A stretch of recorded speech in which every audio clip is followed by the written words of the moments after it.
यह कहानी है एक भोले भाले भेड़ों के झुंड और एक चालाक भेड़िए की, जो अपनी चालाकी से उन्हें फंसाने की कोशिश करता है। सुनिए, भेड़िया और भेड़ें। बहुत समय पहले एक हरे भरे मैदान में कई भेड़ें खुशी खुशी अपनी जिंदगी जी रही थीं। वे दिन भर घास चरती, खेलती और बिना किसी चिंता के अपनी जिंदगी बिताती थीं। लेकिन पास के जंगल में एक चालाक और खतरनाक भेड़िया रहता था।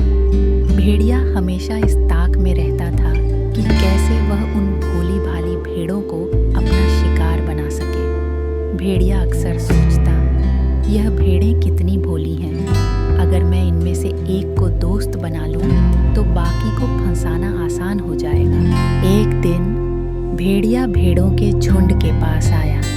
उसने अपने व्यवहार को बदलकर दोस्ताना बनाने की कोशिश की। भेड़िया बोला, नमस्ते भेड़ों, तुम सब कितनी खुश लग रही हो। मैं भी तुम्हारे साथ रहना चाहता हूँ। हम एक अच्छे दोस्त बन सकते हैं। भेड़ें पहले तो डर गईं, लेकिन उनमें से एक भेड़, जिसे शाइनी कहा जाता था, ने बाकी भेड़ों को शांत किया।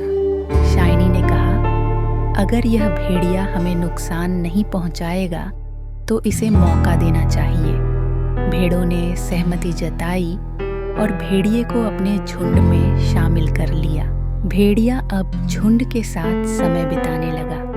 वह घास चरने का नाटक करता और उनके साथ खेलता।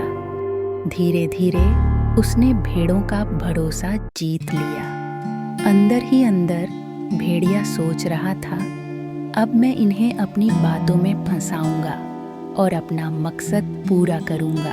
भेड़िए की मीठी बातों में आकर कुछ भोली भेड़ें उसके साथ जंगल में चली गईं। जंगल में पहुंचने पर भेड़ों ने देखा कि वहां पहले से ही भेड़ियों का झुंड उनका इंतजार कर रहा था। भेड़िया जोर से हंसा और बोला, अब तुम सब हमारे शिकार हो। झुंड की बाकी भेड़ों ने देखा कि जो भेड़ें भेड़िए की संगत में गई थीं, वे कभी वापस नहीं आईं। वे समझ गईं कि बुरी संगत का परिणाम हमेशा बुरा होता है। भेड़ों का मालिक, जो उनका चरवाहा था, बोला, मैंने तुमसे कहा था कि किसी अजनबी पर भरोसा मत करना। यह तुम्हारे लिए एक सीख है।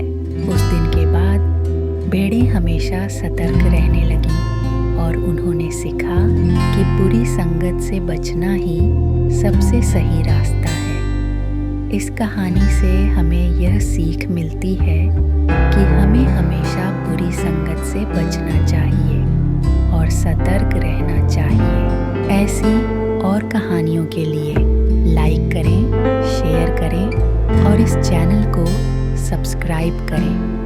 तब तक जीवन को खूबसूरती से जिएं, खुश रहें और हर पल को खास बनाएं।